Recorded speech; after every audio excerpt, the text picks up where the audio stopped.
Bueno, la semana pasada quedamos en conversar sobre responsabilidades que tienen americanos y residentes que viven en el extranjero. Constantemente vemos gente que no entiende, no sabe, no está clara en cuáles son sus responsabilidades.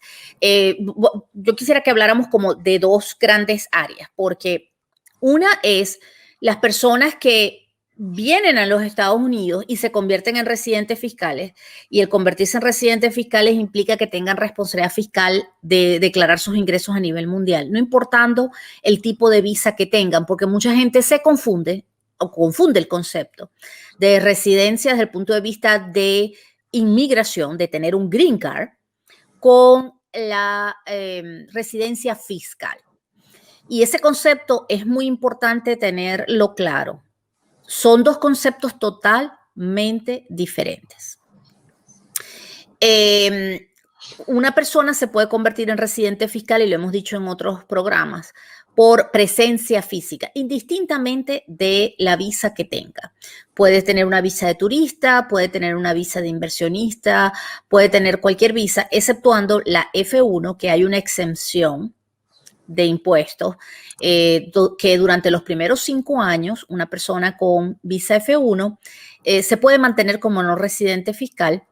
Tiene que cumplir con unos requerimientos, tiene que hacer un formulario para pedir esa exención de los días para no ser residente fiscal. Pero el resto, turista, como sea, si usted pasa 183 días en los Estados Unidos, se convierte en residente fiscal.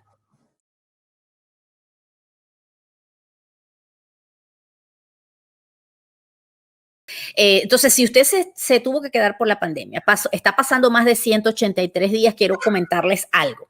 Hay una exención de 60 días del test de presencia sustancial. Déjenme explicar qué es el test de presencia sustancial, sé que lo he explicado en otras oportunidades, pero este es un tema que muchísima gente se confunde y no lo tiene claro. El test de presencia sustancial es que si uno pasa si uno pasa 183 días en un año, se convierte en residente fiscal, ¿ok? O sea que si en el 2020 ustedes pasaron 183 días, ya son residente fiscal. Menos hay 60 días desde el 1 de febrero al 1 de abril que están eximiendo de ese test.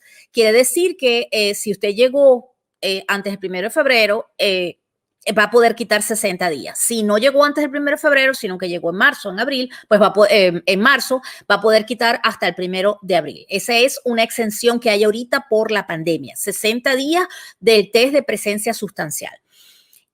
Ahora, ese test de presencia sustancial es de los 3 últimos años. O sea, que uno se puede convertir en residente fiscal porque pase 183 días o más en el año actual, o porque pase 183 días en la sumatoria de los 3 últimos años. ¿Y cómo sacan ese cálculo? Ahí voy. En el año actual se toman los días que estén. Vamos a suponer que en este año el número les da, ustedes agarran los días que han pasado, le quitan los 60 días si les corresponden los 60 días que hay de exención de este año por la pandemia, y les da 140 días. No llegaron a 183, quiere decir que hasta ahora no son residentes bajo la regla de los 183 días del año. Pero entonces tienen que revisar cuántos días estuvieron en el año 19, el año anterior. La cantidad de días de presencia física del 19 lo tienen que dividir entre 3, un tercio, ¿ok? Ese número que les da de dividirlo entre 3, lo van a sumar a los días de presencia del 2020. Pero además, tienen que sumar los días de presencia del 18. Por eso es el test de presencia de los 3 últimos años. Para sacar el test del 20, ustedes tienen que sacar un tercio o dividir entre 3 la cantidad de días del 19 y dividir entre 6 la cantidad de días, que es un sexto, del 18. El 100% de los días del 20, un tercio de los días del 19 y un sexto de los días del 18. Si ese sexto, ese tercio y ese 100% suman 183 días o más, usted también es residente fiscal de los Estados Unidos. Así que esa noticia, yo sé que a mucha gente pero ¿eso cómo es? ¿Cómo hago? Ok, usted se tiene que meter en la página del CBP, del Customs and Border Patrol, que es la gente que se encarga de las entradas y de la revisión en las entradas, para sacar su historial de entradas y salidas, que es donde usted se mete a buscar la I-94. En ese mismo lugar dice historial de entradas y salidas. Y usted ahí puede ver todas sus entradas y salidas y de ahí sacar la cantidad de días. Es muy importante que cuando saque la cantidad de días, tome en cuenta lo siguiente. Usted tiene que tomar el día que salió, le resta el día que entró y le tiene que sumar 1, ¿ok? Para que tenga el número adecuado. Entonces, toma sus entradas y salidas del 20, toma sus entradas y salidas del 19, sus entradas y salidas del 18, y si le suman 183 días o más, usted es residente fiscal. ¿Qué significa convertirse en residente fiscal? A ver, Jorge, ¿nos puedes decir qué significa convertirse en residente fiscal?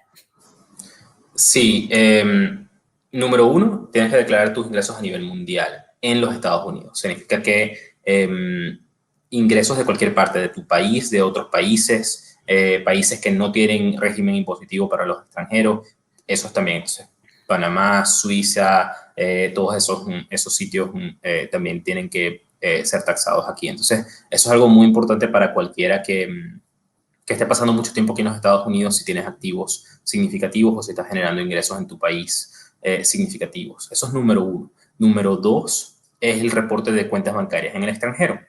Entonces, eso es un tema que también es muy delicado y es parte de reglas de la División de Crimen Financiero del Departamento de Tesorería.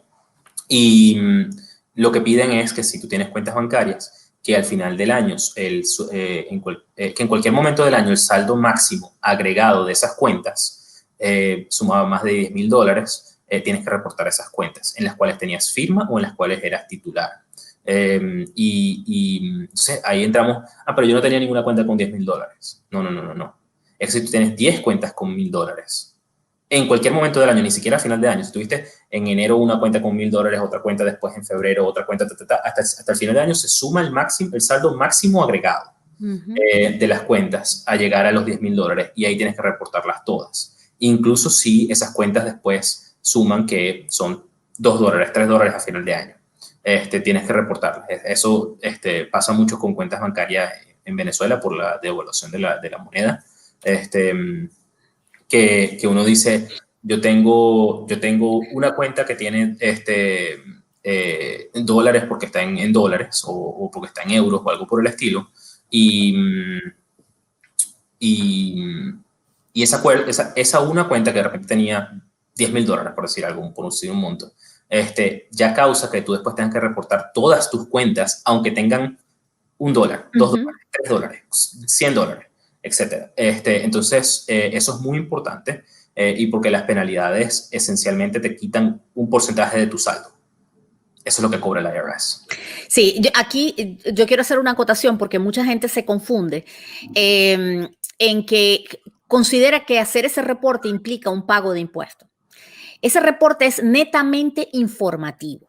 Tienes que decir, o sea, tenemos la obligación, todos los residentes fiscales de Estados Unidos tienen que reportar las cuentas bancarias en las que tengan firma. Es decir, la cuenta puede no ser de ustedes, pero tienen que reportarla si ustedes firman. Puede ser de su mamá, puede ser de una empresa.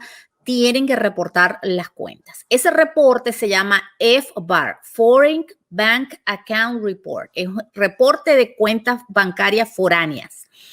Se presenta junto con la declaración de impuestos, pero no tiene nada que ver con pago, es solamente informativo. Ahora, lo que sí es muy grave es que si no lo hacen, ahí sí hay pagos porque hay tremendas multas. Así que mucho cuidado, si ustedes tienen cuentas bancarias foráneas, repórtenlas. Eso es súper importante. Y si no las han reportado y ya están en eso, tampoco tengan miedo de reportarlas atrasadas. Es preferible salir adelante y decirle al IRS, en este caso no al IRS, al Departamento de Tesorería, me equivoqué, esto no lo reporté, lo debí haber reportado, y con eso es algo que si necesitan ayuda podemos ayudar y tenemos profesionales para eso. Eso es importante porque este es un reporte que se hace al Departamento del Tesoro, no al IRS, es aparte. se envía al mismo momento, al mismo tiempo, digamos, de la declaración, o sea, tiene vencimiento en la misma fecha de la declaración, pero se envía al Departamento del Tesoro. Así que es muy importante. Recuerden, FBAR es el reporte de cuentas bancarias foráneas. Si la sumatoria de sus cuentas bancarias sumaron en algún momento en el año $10,000 o más, usted tiene la responsabilidad de reportar todas las cuentas, no importa que la cuenta tenga $1. Si la sumatoria de sus cuentas llegó en algún momento a $10,000, así al final del año tenga cero. Es más, porque mucha gente dice, pero es que yo la cerré en el medio del año, pues también tiene que reportarla, porque en algún momento en el año tuvo más de $10,000. Entonces tiene la responsabilidad de reportarla, porque también hay que reportarla si en algún momento en el año, aunque no exista al final del año, aunque usted la haya cerrado. Entonces, muy importante, recuerde, un residente fiscal es una persona que pasa 183 días en el año en los Estados Unidos. Presencia física, no importa la visa que tenga, o que tenga green card o que sea ciudadano, por supuesto, esos son residentes todo el tiempo. Pero si usted no tiene green card ni es ciudadano y pasó 183 días en el año, o va a pasar, porque mucha gente se ha tenido que quedar con esto de la pandemia y está sufriendo las consecuencias de la presencia física y se están convirtiendo en residentes fiscales. Eso es muy importante. Entonces, recuerden que tienen que cumplir para el año 2020, si se quedaron más de 183 días, con las responsabilidades de un residente fiscal y declarar sus ingresos a nivel mundial, lo que se hayan ganado en cualquier parte del mundo. Mucha gente se confunde además porque además del reporte de cuentas bancarias foráneas, está también el reporte de activos financieros, que es otro reporte que se hace al IRS. Entonces, Jorge, ¿nos puedes explicar sobre el reporte de activos financieros? ¿Qué es lo que implica y qué es lo que tiene la gente que reportar? Sí, los reportes de activos financieros foráneos tienden a ser los reportes más complicados que se preparan a nivel de impuestos. La complejidad también varía por el tipo de activo. Hay unos que son muy simples, hay otros que son sumamente complejos. Y eso sí pueden generar pago de impuestos, ese reporte de activos, especialmente si esos activos te generan ingresos, dividendos, rentas, etc. Y es sumamente importante reportarlos. Porque las multas por reporte de no haber reportado o de no presentarla. De no haber presentado un reporte, por lo general empiezan en los $10,000. Por mes, hasta 5 meses, por forma. Entonces, si yo tengo 10 activos, tengo 10 formas que tengo que presentar. Entonces, esas multas pueden sumar muy, muy, muy rápido a montos muy significantes. Y entonces eso es algo que hay que tomarlo en cuenta. En la mayoría de los casos, aparte de los costos asociados a la preparación de esas formas, en muchos casos no generan pago de impuestos, en algunos sí generan ingresos, pero lo importante es tomar en cuenta con cualquier cosa que genere, cualquier activo foráneo o cualquier ingreso que usted tenga foráneo, es que nunca se paga impuesto doble en los Estados Unidos. Eso es algo que también mucha gente dice, pero ¿cómo voy a hacer si voy a pagar en mi país y además voy a pagar en Estados Unidos? Me van a quitar todo. Esa es algo que la gente siente, pero no funciona así. Todo el impuesto que tú pagues sobre impuestos sobre la renta, sobre ingresos foráneos, contra ese mismo ingreso foráneo aquí en los Estados Unidos, esa parte se reduce, se toma como un crédito fiscal. Entonces, la matemática no es tan simple como dólar por dólar de esa forma, pero es muy posible que toque pagar aquí muy poco o una simple diferencia en tasas. Entonces, vamos a decir que en tu país te correspondía pagar el 20 y aquí te toca pagar el 22. Bueno, de repente te va a quedar ese porcentaje del 2% por pagar aquí. Pero nunca se paga doble. Entonces, no le tengan miedo a esa parte. Ahora, sí nos pasa con muchas personas que vivían o tenían cosas en sitios en donde la tasa es o muy baja o no existe. Y ahí sí se genera un problema. No tienes crédito fiscal para para tomar. Crédito de impuestos foráneos, disculpa. Y entonces, bueno, eso sí es muy importante tomar en cuenta. Definamos, Jorge, qué son activos foráneos, porque la gente también se confunde y no sabe exactamente a qué se refieren estos tipos de reportes. Entonces, los activos financieros foráneos son compañías, acciones o participación en compañías fuera de los Estados Unidos. ¿Okay? Por lo poco que sea la participación, puede ser 0,5%. Compañías inactivas también cuentan si la compañía no está en uso. Mientras la compañía exista y no esté disuelta o liquidada en el registro mercantil o el equivalente de su país, tiene que reportarlo. Tiene que reportarlo. Así esté inactiva. Así está inactiva, correcto. Eso también incluye bonos de deuda con bancos, gobiernos, etcétera. Si usted tiene portafolios de inversión en bancos foráneos a los Estados Unidos, Suiza, España, Panamá, etcétera, esos también tienen sus reportes específicos.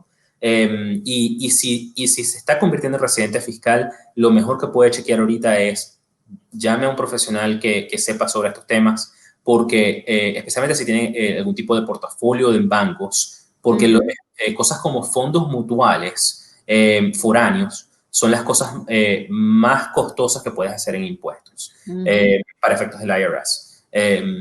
Desde el punto de vista del pago de impuestos, tasa, penalidades, etcétera. Entonces, es muy importante planificarlo con tiempo y que sepan cuáles son las consecuencias, sea porque se van a convertir en residente sin querer porque se les tocó quedarse aquí por la pandemia, o porque planifican que se van a convertir en residentes, sea porque están sacando el green card, o porque se van a convertir en ciudadanos, o porque van a pedir una visa para venirse a vivir acá. Entonces, planifiquen con tiempo, porque sí hay cosas que se pueden hacer para minimizar o mitigar alguno de los impactos, o por lo menos planificar para el impacto.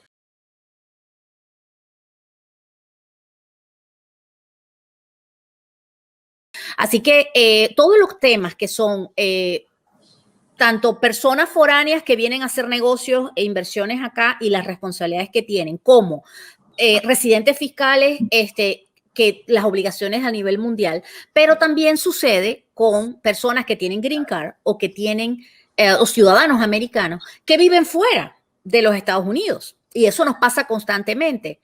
A mí me dijeron que yo no tenía que declarar nada porque yo estaba viviendo fuera de los Estados Unidos. No, señor. No importa donde usted esté, si usted tiene green card o es ciudadano, usted tiene la misma responsabilidad de declarar sus ingresos a nivel mundial. La misma responsabilidad de declarar el FBAR, que es las cuentas foráneas, la misma responsabilidad de declarar sus activos foráneos, igualito como si estuviera viviendo en los Estados Unidos. La diferencia es que, bueno, puede tener un crédito por los ingresos que se gana, hay algunos beneficios que pudiera utilizar para disminuir su carga, pero la obligación de declarar está. Y eso es muy importante. Quiero dedicar los últimos minutos a hablar de lo que es el proceso que hay actualmente de amnistía para las personas que no han declarado sus ingresos, sus activos foráneos. Si usted es ciudadano o residente y usted vive fuera de los Estados Unidos o vive en los Estados Unidos, actualmente hay una amnistía, una especie de amnistía que se llama Streamline. Ese Streamline Process que hay ahorita permite que hagan los reportes. Hay una serie de condiciones, por supuesto, eso tiene que poder probarse que usted no lo hizo a propósito, para que lo que evita esto, pues esto puede tener hasta penas de cárcel. O sea, el tema de los activos foráneos y no reportarlos es tremendo, aparte de económicamente las multas que ya mencionábamos, podría incluso llevar cárcel. Entonces es muy importante. El Streamline Process es un proceso donde usted, si no ha declarado sus activos foráneos, puede acogerse. bien sea que es americano residente viviendo fuera de los Estados Unidos y no ha hecho los reportes, o si es residente y vive en los Estados Unidos y no ha hecho los reportes. El streamline implica que usted declare tanto las cuentas bancarias foráneas, el FBAR que ya hablamos, como sus activos financieros foráneos.